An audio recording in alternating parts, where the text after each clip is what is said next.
Ahora sí, dijimos, el contactor, como digo, va para afuera para mi caso. Yo siempre lo digo eso.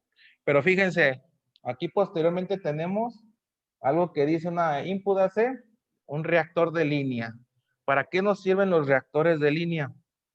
Los reactores de línea prácticamente son embobinados. Si vean, aquí está el simbolito de un embobinado. ¿Para qué nos ayudan esos embobinados? Es para cuando tenemos mucho pico de voltaje o fluctuaciones de voltaje en mi llegada. Hay empresas que están muy, ahora sí que foránea, y la comisión no les manda bien las líneas, o por cierto X o Y tienen mucha discrepancia o fluctuaciones del voltaje. Entonces, todos esos picos de voltaje que le llegan a mi variador, él se empieza a botar o se empieza a alarmar. Entonces, para proteger mi variador de que no le pase eso, nos auxiliamos de los famosos reactores. Y son estos, se fijan, son 3 embobinados, que puede estar ahí. Hay una pregunta. Exactamente, yo como les digo, un buen variador también, pues hay unos chinitos de 2,000 pesos, pues, pero aguanta, un variador debe de durar 24/7, como todo equipo industrial. Ellos ahora sí que están trabajando 24/7 sin ningún problema, ¿sí? Entonces volvemos a los reactores, fíjense, son 3 embobinados, en este caso porque es un variador trifásico. Y se fijan, son estas bobinitas, y tengo mi entrada de línea 1 y su salida de línea 1. Esto se le conoce también como un transformador 1 a 1, o también como le dicen de aislamiento. ¿Por qué? ¿Qué pasa cuando tenemos fluctuaciones de voltaje? El variador, como les digo, se empieza a alarmar. Y hay casos en procesos donde es, ahora sí, muy importante que no haya eso. ¿Por qué? Muchas veces, ¿qué sucede? Está trabajando, nos tocó en el caso de una chocolatera, era un transportador como de 30 metros.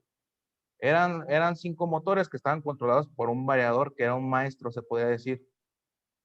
Ese control maestro tenía como quien dice, controlar la frecuencia de los otros 5. Pero ¿qué pasaba? Como ahí tenían muchos picos de voltaje, si un variador se me alarma, me va a detener todo. Y en la línea de producción, eso es, ahora sí que es merma. Como es alimenticia, se despedazaba todo el material o todo, y en el otro lado se apelmazaba. ¿Las fluctuaciones a qué se debe? Muchas veces por los tirones o las comitivas, están muy largos, prácticamente desde el poste de la alimentación hasta donde llega prácticamente la planta.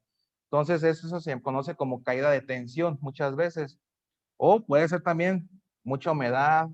Ahora sí que depende cómo esté o cómo llegue la alimentación a mi planta prácticamente. Si no tienen transformador y luego tienen el tendido, el típico ejemplo, desde la carretera y hasta el fondo, puro cable, no tienen un transformador la empresa, por eso se dan mucho los picos de voltaje.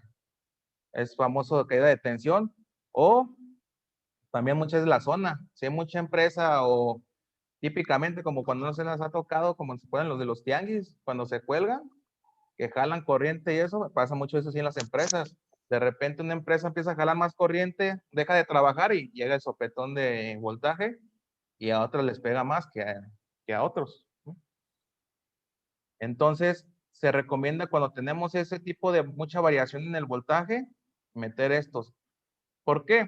Hagan de cuenta, si mi variador es a 220, el reactor va a recibir 220 y va a sacar 220.